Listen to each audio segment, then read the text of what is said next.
This is Joe Peters with MomFit with Joe Peters. Welcome to the Spanglish World Network and the H.E.R Network on Single TV channels 250 and 251. Please remember to download the Single TV app in the respective app stores, iOS and Android devices. While you are downloading, make sure that you rate and leave a comment. The app is free. Single TV is also available on Google Chromecast, Amazon Fire TV, Roku, and Roku Stick in all smartphones since 2016. Today, I am very excited on the conversation that we are going to have because I can see the difference. Like some of you don't know this, but I took my nephew 3 years ago in 2020. My nephew is 6 years old, and I can see the difference between then when I didn't know anything about gentle parenting and now what I'm doing with my son that is 15 months. And I have a very special place in my heart for Stacey. Stacey is a coach, a friend, a sister, a cheerleader. She's also a best-selling author and is a double certified coach. She created Happier by the Minute to break down the research and the rigor of positive psychology and conscious parenting into bite sizes morsels, easy to digest for busy, stressed parents like all of us mamas. Her motivational content begins with 1 minute video and grow into top rated happiness podcasts, masterclasses, workshops, private group coachings, and one-on-one coachings. She's also an international speaker and won several speaking engagements and challenges. She had published 3 international best-selling books, including Ignite Your Parenting. Stacey had over 20 years of personal improvement and child development experience, and she became the mom of a child with learning differences and ADHD. Because of that, she immersed herself even deeper into research and application. She had such a great success with her children that she knew she had to share the secret with other parents. With over 10,000 followers, she had positively impacted thousands of children from years of therapy later in life. How many of you guys sign up for that? I want to make sure that my child doesn't have to have therapy when he grow up. In 2020, her metamorphic journey through the career as an executive in a multi-million dollar business leave and she decided to leave the Silicon Valley with her husband and her family, and they start living a dream of a full-time mom, part-time coach, as she and her husband Barry travel the world, school their 2 boys, the Shell 10 and Declan, and they are currently residing in Greece for now. I hope that she's coming on the States. So Stace, it's a pleasure to have you here.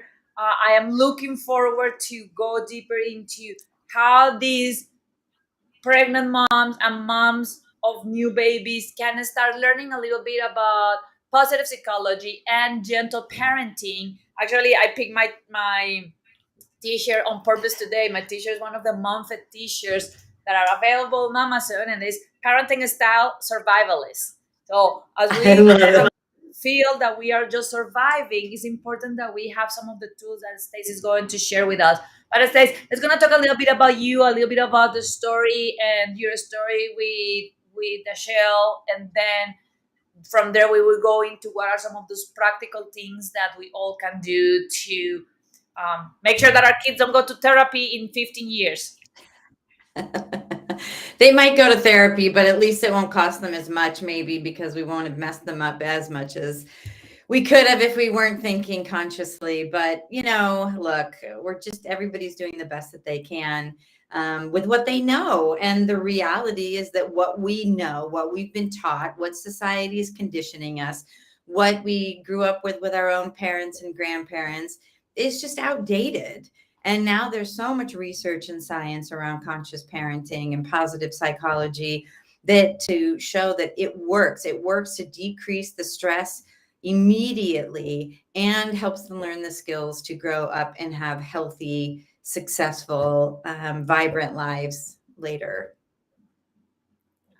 And one thing that is interesting to me is, and that is why we need to start, in my opinion, because I love how you are saying that society is pushing a lot into how we should Mhm. be. And a lot of times when we hear, especially as first time moms, or because I don't think that it's only first time moms, first time mom because we don't know what we are doing, but also moms that maybe had another child, and then at that moment they didn't have the information that they have now, so with that child they did some things that now they are doing different, and then they have like this feedback and this questioning and this judgment from grandmothers, from other people in the family, from older people that are just saying, oh, you are spoiling your kid, you are making your kid a brat. So I think that the first thing that I want to talk with you Yeah. is that you share with these mamas that are trying to think how they can parent their child the best way, the most supportive way.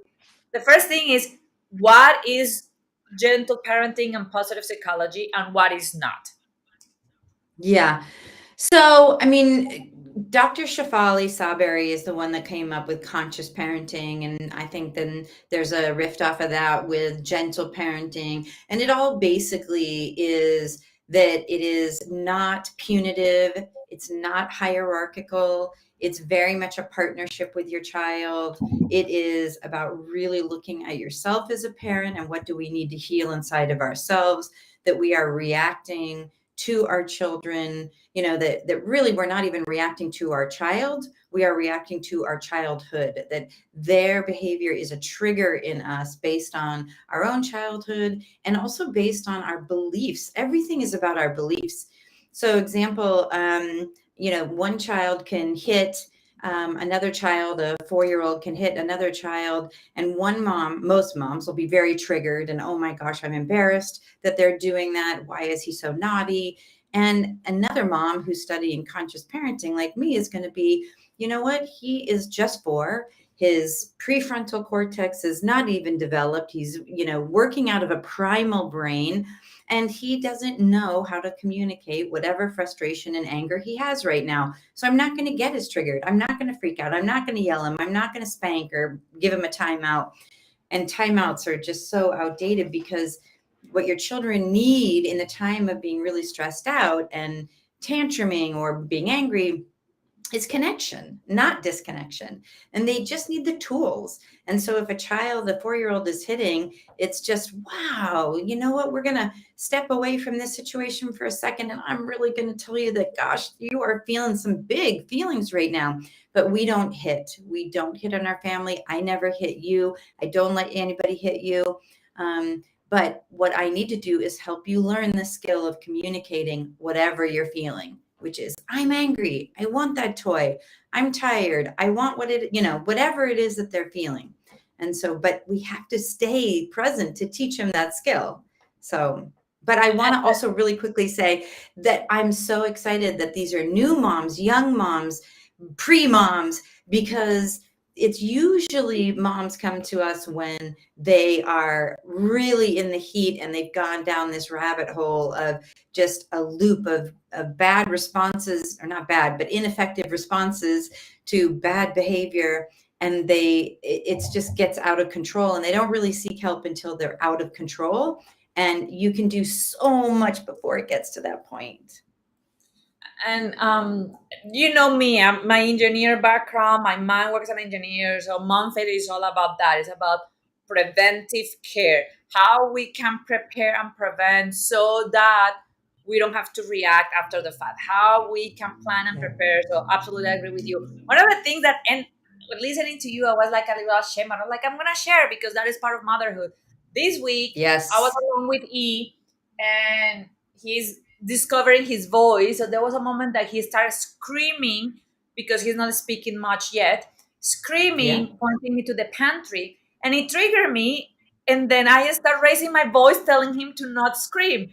And then in the middle of me yelling him to stop yelling, I start laughing and said, like, this doesn't make any sense, baby. Mom is yelling, telling you that it's not okay to yell. I'm sorry. I was in the red zone. Let's gonna try to understand what you are saying. But it was funny because how many times we go into that unconscious pattern of, and then when you stop, it's like very ridiculous, right? It's like I'm telling you to not yelling at you, or I'm Yeah, teaching you that it's not good to hit others by hitting you. So when we actually stop and think about it, we are like, well, that doesn't make any sense, right? So I just want to share that part of that I awareness love of that. all the work that I've been doing with you and learning from you.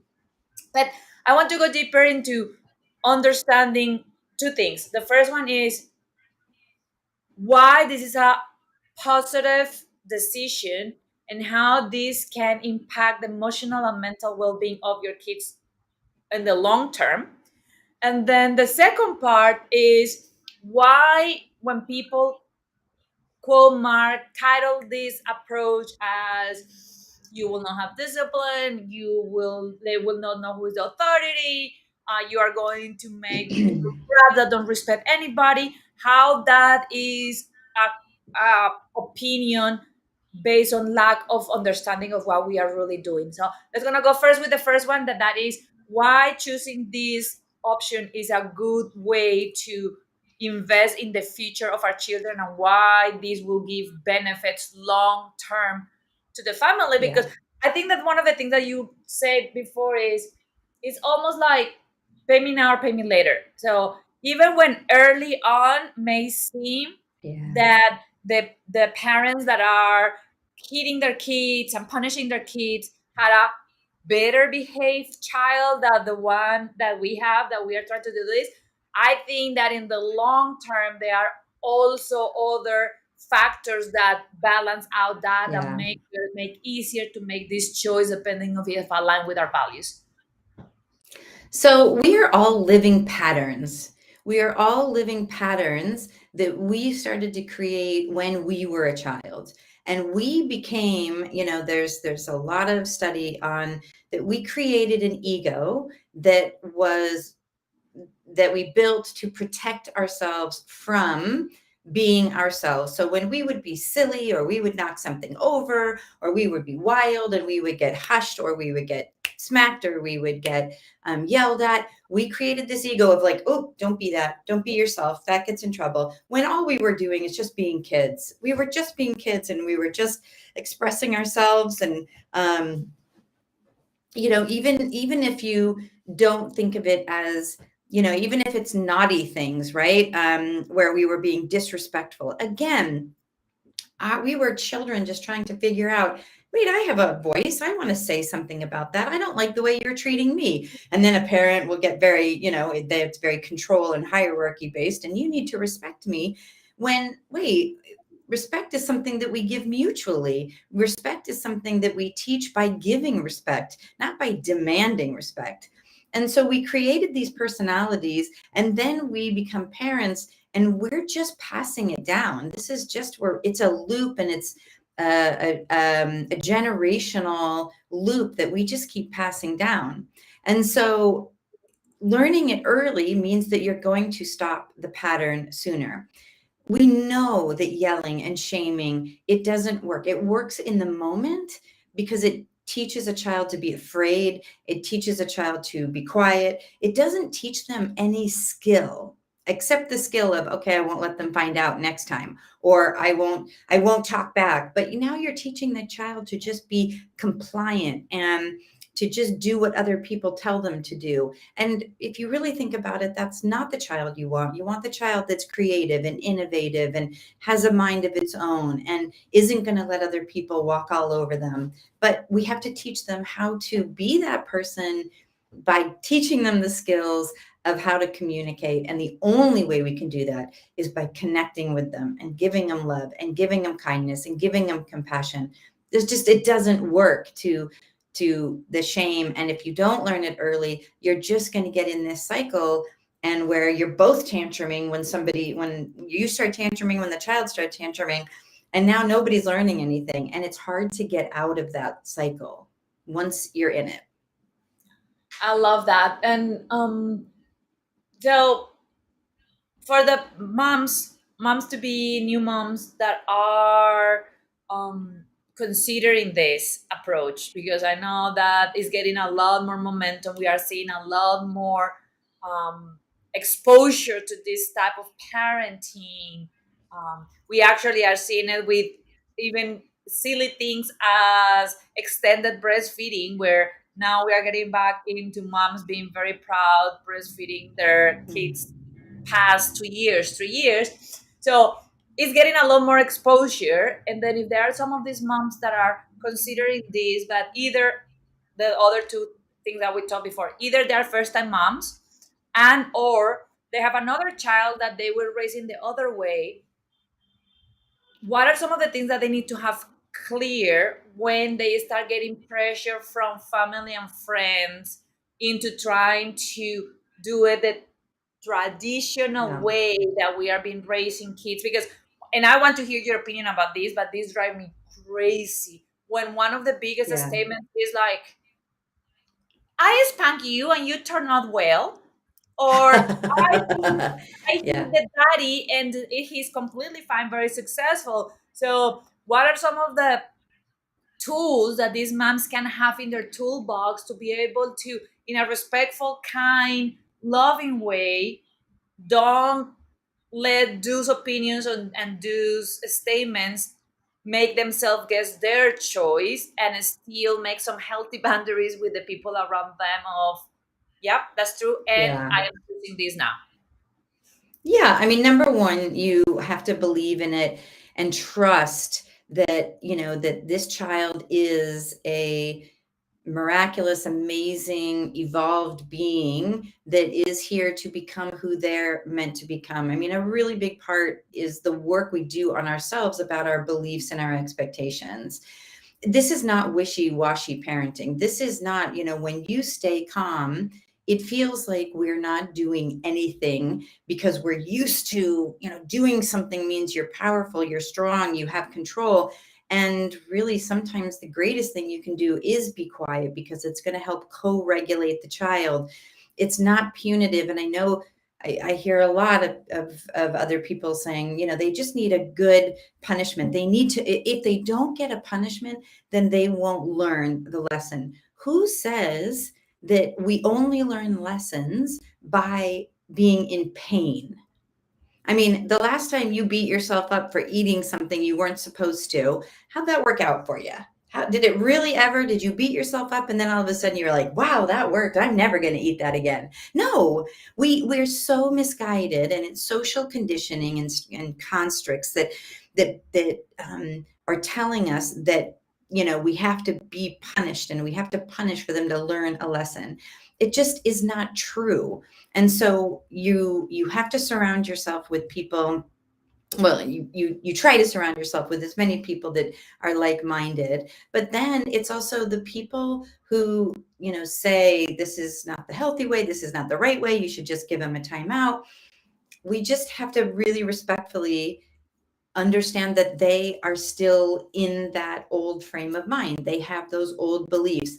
And I'm not here to change those people. Like, if they're ready and they're curious, I'm happy to educate them, but we can't change other people. We can only protect our children and err on the side of consciousness and just say, "Oh, that's your story. I don't raise my child that way." And I don't allow people to talk to my child that way. And I don't allow, I mean, and I definitely had somebody once in my family tell me, "You are a terrible parent." But number one, they have no children. Number two, they were an only child. Number three, they've done zero research and study on what is good parenting versus bad parenting, because he comes from a very, you should be yelling at them, you should be controlling, you should be dominating. And I just don't come from that way. And when he sees that my child has big reactions, he thinks that that's bad parenting because I'm not getting it under control, or he's allowed to, not sit at the dinner table because he's having big reactions. Well, I have different beliefs about whether sitting at the dinner table and what you're allowed to do when you're having big feelings and where you can go and what you can do. And I have different belief systems about sitting at the dinner table, and I've learned to question a lot the beliefs and the expectations about children, what they should and should not be doing. And that when you have that pause, it's so beautiful, your example, because you're able to stop yourself in the middle and say, wait, what am I doing? You know what? Mommy didn't do that right this one. Let's just rewind, restart. Let's do this again.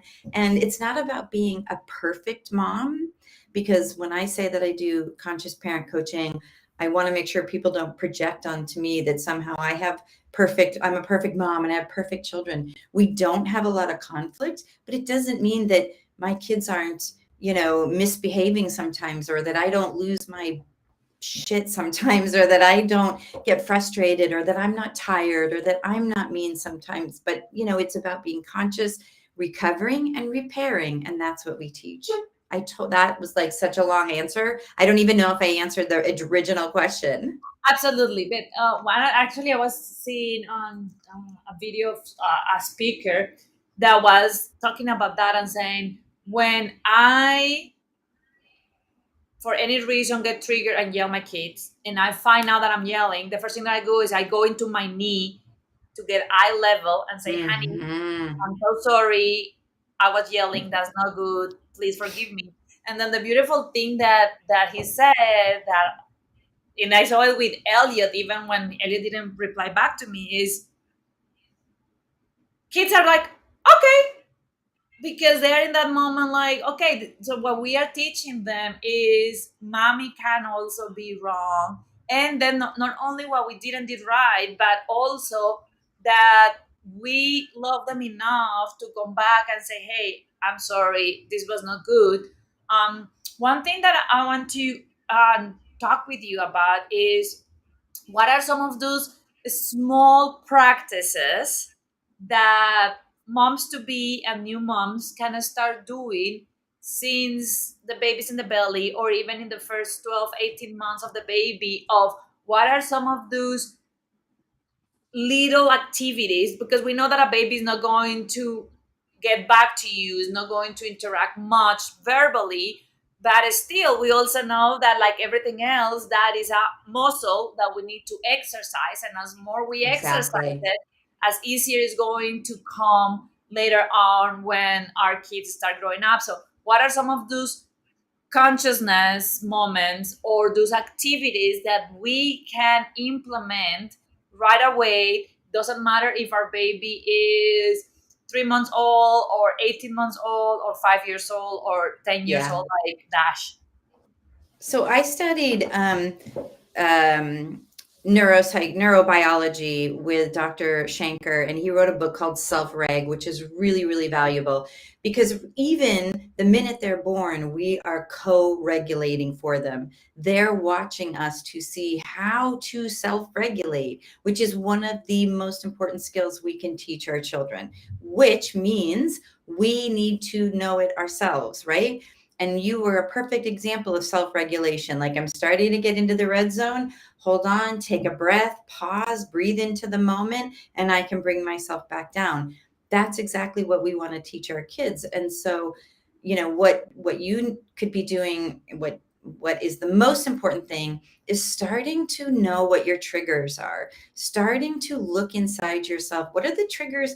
Where do you get the most angry? Even if it's traffic, if it's the news, if it's with your spouse, or if it's with your mother-in-law, or if it's, where are you triggered, and start to challenge yourself on, I am triggered because, and that triggers me because, I'm triggered because I hate when people are stupid driving around me. Okay. And that triggers me because I don't like stupid people. And that triggers me because they get in my way. And that triggers me because I'm not going to be able to do what I want to do. You know what I mean? You just keep asking yourself until you really get to the core of it, because you're going to need that skill of slowing down and asking yourself, why am I so triggered when they get to be 3 and 4 and 5? And the things to do now is really just understanding the development of kids and their brain, and knowing they're going to have big feelings. I have to build up my patience. I need to build up my own battery. I need to build up my knowledge of what's, healthy and what isn't healthy. And then I need to be able to know that everything, any misbehavior is just miscommunication. And what are the things I want to teach them? Know now, what are your values? What's your North Star? In our house, it's be kind. If anything happens, we always defer back to, was it kind? Was it kind? Was it kind? And we just start ingraining that really early on. And that means I need to embody being kind. My husband, and we're kind outside of the house and to other people. So, and to really start questioning your beliefs, and reading a book like The Conscious Parent, because it just takes you to another level, And one thing there is how valuable is to start learning these things and start preparing in a preventive way before we have the issue. Because I hear a few weeks ago somebody saying like, well, but I don't know if my child will have these big emotions. I don't know, because there is also different personalities, right? So there will be some children that are just very mellow, very chill, very relaxed. Like there are children that sleep 8 hours at night since they are 3 months old, and there are children like Yeah. mine that still wake up 2 3 times in the night. But how learning these skills and start practicing these skills will help moms without matter if their child is a lot more sensitive to emotions and reactions than not. I think that the most important thing that you can do is, if you start questioning your beliefs and your expectations, just right now, what are your beliefs and expectations? If you just did a list about what children should do around, what are your beliefs about success, happiness, being good, education, um, things being hard, sadness, if you have that awareness, because you might be, I hear a lot of parents who are like, my child is just not happy enough. They're not expressing that they're happy enough, and they're very quiet. Whether they're sad, whether they're hyper, whether they're aggressive, whether they're quiet, you have a belief about any one of those things. So have an awareness of that. And then, where did that belief come from? And is that belief that it is good, or is it bad? So, they might be quiet, and some parents might think that that's bad, or, some parents, yes, if they sleep through the night, that's good. I don't know if it's good. Did they get sleep trained? Did that child learn that it's not okay to ask for help in the middle of the night? I don't, there's so many different things. There may be a child who, doesn't come home and doesn't say that something's wrong at school and doesn't act out, and you don't know that there's something happening at school. There may be, and so the whole point is to break yourself open enough that however your child shows up is neither good nor bad. It just is. And that we aren't parenting from our past or our future, which is usually a fear of the future. Well, if they're not respectful, then they won't do well. If they don't read by this age, then they're not going to be successful. You know what I mean? There's so many different beliefs that we have that set us up for starting to believe what our children should and should not be doing, and how far they should be, and what their behavior should look like. So if you just start breaking apart these shoulds and start reading, don't be reading about, I don't know. This is the time, where if you just traded out half an hour of social media for some reading and getting some awareness about the development of children and your own beliefs. There's another great book called Mindset by Carol Dweck, which I think every human on this planet should read, and really understanding the growth mindset and the fixed mindset. Like, So that's, it doesn't matter what type of child you have. It's preparing yourself to be okay and to be ready and to be there and to be present for however they show up. And I love that because for the moms that are listening that are pregnant or in the first 18 months, that is a great exercise. Is this weekend take some time with a piece of paper, with a notebook, and start just putting some of your personal beliefs, like how I'm expecting my child to be. Like I'm expecting my child to be respectful. What that means, successful. What that means, ahead of everybody else in their milestones. Because then that will be giving us a start point into after the fact. Because what Stacey was saying that it was hitting me as she was talking was, and she started with this, the episode 2 is not the child who is triggering us, is our childhood, is how that little soul is reflecting back. So at the end, is the well behaved, is not that he's not well behaved, is that he's not behaving under the parameters and boxes that we define that is well behaved. Because what means well behaved for me may not mean the same for a stay. So if we have exactly the same child, I can feel that he's not behaving right because he's not under my well behaved box. Mhm. But if he goes to a State's house, it's like, oh my God, you are a sunshine. So I love that. And I will Mhm. invite all of you to do that and start creating that list. One of the things that trigger me, and I want to hear your opinion, Stace, and I think that this was more like from a fear perspective with E, that you know that E is being exposed to 3 languages. So he's exposed to Spanish, English, sign language. And at 50 months old, he doesn't talk much. Like he just say maybe a couple of sounds, wow wow, cat, like very few ones. Oh oh. And I've been finding myself worry about it. And even to the point that I completely don't compare them, but almost like start thinking if I need to be worried about him when I hear other 15 months old babies that are like, oh, he says 100 words. And I'm like, holy cow. So, how we can start using that gentle parenting into that kind of things also of being aware what trigger us, but also honoring our own child's journey without going rogue into there are also things that are red flags that we need to look. And we are not telling any parent to just ignore all the red flags and let your child be 3 years old and don't speak, but how we can have that balance between knowing what the red flags are and maybe ask for a second opinion, a third opinion, or consult with an expert about those red flags, and at the same time being in being a presence that supports and encourages that own journey of that child versus start comparing it.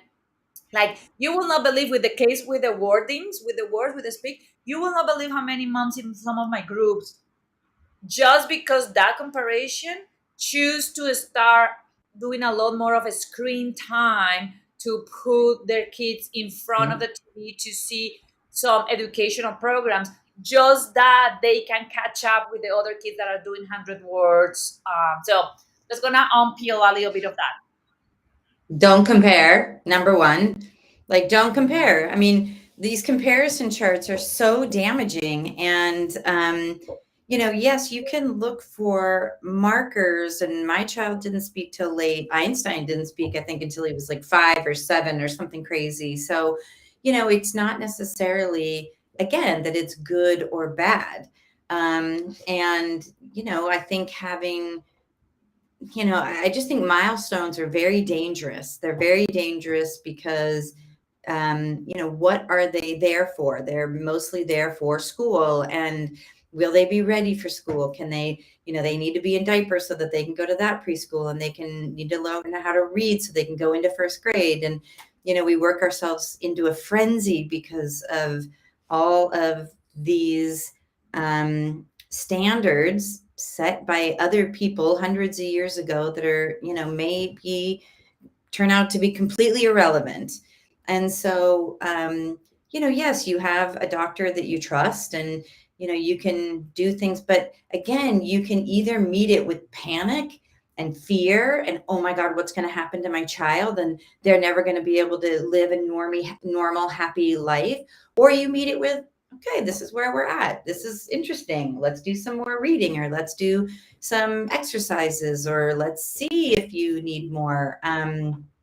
Or less of something. But children, just, they are going to respond to our response, and they're going to remember how we made them feel more than any of the problems that they occur. And so much of it is based on our expectations that they should be reading or walking or talking or doing so much by this time. And what if they don't speak, 500 words by the time they're 15 months? Okay. What if they don't ever speak 500 words? Okay, then what? So it's the panic in ourselves of what that means, and that's bad. And, it's just how you meet it. So, with something else I wanted to circle back, and I don't remember why, but, without knowing these things, that the damage that we can do with our expectations is far greater than, let me give you an example. I had one mom who said, she went to the store, it was late in the evening, and her son ran out the door. He was like maybe 4 years old, and he ran out the door, and she grabbed him, and then she spanked. He went in the bathroom, pulled his pants down, spanked him. And I said, and she felt horrible about it, very guilty. And, some of it was the shame that she couldn't control her child. Other parents were watching and felt like I needed to do something. And I said, look, our expectations that children, it was probably at the end of the day after he'd had a really long day at school. He's had all kinds of different stressors, biological, cognitive, emotional stressors. Now he's got to go to the grocery store, and he's got to sit there, and he's got to wait while she's doing all the checkout and all this. And I said, why not just give him your phone for the 10 minutes when, and this is going to cause people they're going to get very excited about, the technology. Don't give him the phone. But you can't give him more than they can handle without some way of being able to handle it. So to just have the expectation that they should be able to handle it because this is what I have to do, I got to go to the store and I got to check out, isn't fair to the child. And then to smack them because they couldn't handle it. So what do we do? And I'm saying, if you gave him a little educational thing on your phone, some Sesame Street for the 10 minutes you're checking out, that is far less damage than the damage of him running out the store, getting spanked, being yelled at, and feeling like, what the hell? What did I do? I just saw something that was really exciting, and I ran after it, and I'm really bored, and I'm tired, and I can't think straight. I don't have a full brain telling me, if you run out the store right now, your mother's going to get very angry at you, and you probably shouldn't. So you should stay right here and just be super happy that you're tired and hungry and bored. Like, it just isn't going to happen. So, again, these expectations, we put a lot of them, and we put a lot of expectations on them about, honestly, we want them to be, and then there's all the expectations about, whether we want them to be successful and make a lot of money, and we want them to, play the piano and speak 5 languages, and we want them to do all of this stuff. We want them to be better versions of who we never were. And that was a big aha for me, because I keep thinking, I think I would have been happier if I could have spoken 5 languages and played the piano and, did all that. And so I'm projecting that onto my child who may not want to do all those things. Um, so really just about those expectations about what it is that you think they should be doing. And it's not bad to teach them multiple languages and have fun with it. But it becomes an issue as they get older, and they say they want to do things and don't want to do things. And then you get into the whole debate of whether you force them to do things and finish things that they signed up for. So we'll save that for another call. Yeah, absolutely. And so with that gentle parenting, then because I know that interesting, you were saying that there is more like a teamwork and there is not much hierarchy, and that is one of the reasons why the punishment and the hitting is not supported, because it's under the conception that you will not hit your partner if your partner did something wrong. You will not hit your mother, so because you see them as peers, as a teamwork. But then, what how we know in this approach that we are making progress, that they are actually getting the skill set that they are learning, that they are actually grasping the concepts and the values that we are trying to implement and to share. Yeah, I mean, they're going to exhibit them, right? They're going to be able to communicate better, but don't have that expectation of a 2.5-year-old, right? They're not going to be able to communicate that they're angry yet, and until they have more verbal skills and more cognitive skills. And it's just, we're going to keep repeating it and we're going to keep showing it, but they're not going to melt down as much. It's not going to spiral out of control, and you're going to know because then you're not spiraling out of control. And so it really is just this going down these two different paths, this path of, I'm your spiritual guide, I'm here to help you, I'm going to help teach you the skills, and the stop doing what you're doing, you're misbehaving, that's not okay, I'm going to yell at you so that you stop yelling. um, and it takes a lot more work than people think. When parents who come to me and they have like 3 young boys that are fighting with each other all the time, it takes a lot of work to teach them the skill of being able to sit next to each other without beating up each other, because it's just what their primal instinct is. So for a couple of years, I don't mean minutes, you're not on your iPhone, you're not scrolling through Facebook, you're sitting with them. And when they start to wrestle, hey, I'm just letting you know, keep an eye on what your brother's, he doesn't really look like he likes that. Oh, wow, Declan, you're really laughing a lot. You're enjoying it. And then all of a sudden, Declan's crying. Wait a minute. Gosh, Declan, it's really hard to know when you're having fun. And then the next minute, you're crying. So you're unraveling all of it at all that time, because you're kind of being their conscience. Like, you're stepping in where they don't have those cognitive skills. You're stepping in to say, he's said stop a few times and you haven't stopped. What is it that makes you keep going? And how come it's hard for you to hear them say stop? And Declan, what can you do if you keep saying stop and your brother doesn't stop? You're seriously giving them this play by play, and it's a lot of work and it's exhausting. But it's working because it's just not a lot of drama in your house and a lot of stress. And you you're not getting calls from school, and you're not getting calls from play dates, and you're not fighting all the time, and it's not the conflict. It's a partnership, it's not a conflict. That's how you know.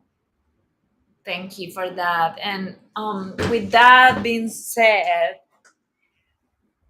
how, because I agree with you, it's a lot of work, and especially early on when moms are also sleep deprived and all the other things, how can moms balance having the energy to do that extra work, because it requires work, and it's not only about parenting. Like, if any of you are into self-development, like yoga, like the process of being mindful and present is exhausting, because our brain is all the time trying to take us into autopilot, because autopilot burn less calories.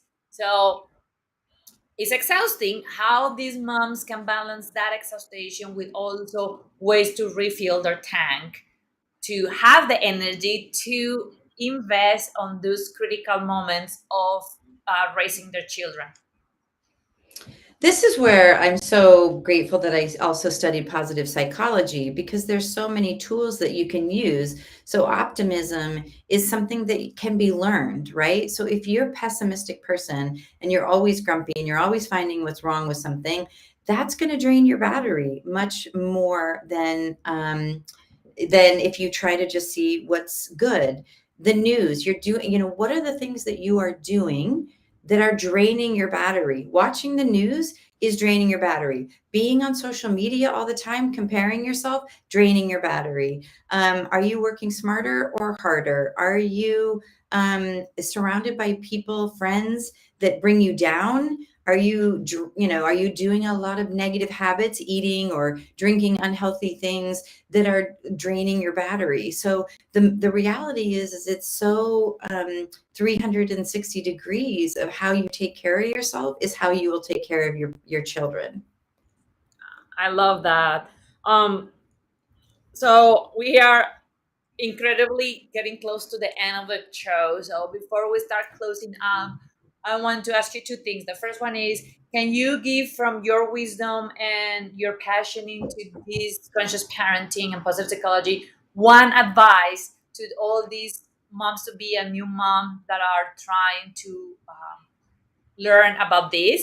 And then the second one is for the ones that fall in love with you and want to hear more about you and learn more about you, how they can reach out to you. Oh, sure. So, first of all, I think the one thing that you can do is give yourself a pat on the back for showing up today, because this means that you want to become aware, you want to up level, you want to listen and be a better parent. That means you are on the path. Keep following that scent. Keep learning, keep growing, keep trying, keep questioning in your fantasy about what parenting is supposed to look like and what your children are supposed to look like. Keep questioning, keep growing, keep learning, and just keep finding all the magic in your child and tell them every day 10 times more than you discipline them or tell them what's wrong with them. Tell them what's right with them. 10 to 1. And where can you find me? So I'm at happierbytheminute.com. On Instagram, I am conscious parenting ADHD, and Facebook, Happier by the Minute. So you can reach me there. And I do a lot of coaching and courses for conscious parenting ADHD. So if you start recognizing it, that your child is very impulsive and reactive, it's just a label. It means nothing. It just is going to help to think about how you're going to respond to that child. Thank you so much, Stacey. It's always been a pleasure to have you here and to be able to learn from you and see another option, right? Because a lot of times we just go into the world not knowing better, but as more we get exposed to other approaches like conscious parenting, like positive psychology, as more we are able to have tools to say, okay, how I was raised is not the only way. I can choose, like you were saying, to stop the pattern, to cut the pattern, and to Yeah. provide to my children something different, something, I'm not saying better or worse, but something that is more aligned with how I feel. Because on that one, like, I don't know if any of you, but I know when I did it with my nephew, like those times that I thought that the right thing was punishment, it feel so bad on my heart, on me. So having that trust of trusting our instinct and saying um if is not feeling good, then it's a reason, and there is always another way. There is always another mechanism to actually support and help us. So thank you so much for that, Stace. Always fun. Episode full of wisdom and golden. And all of you know, if you need to reach out to her to pick her brain, Happier by the Minute. She had actually a couple of very amazing courses starting out soon about conscious parenting. And this show can also be heard on the Spanglish Radio Network. Please check out www.spanglishworld.ca for all the news and programming. Spanglish World. Watch it, hear it, read it, download it, and leave it. Gracias.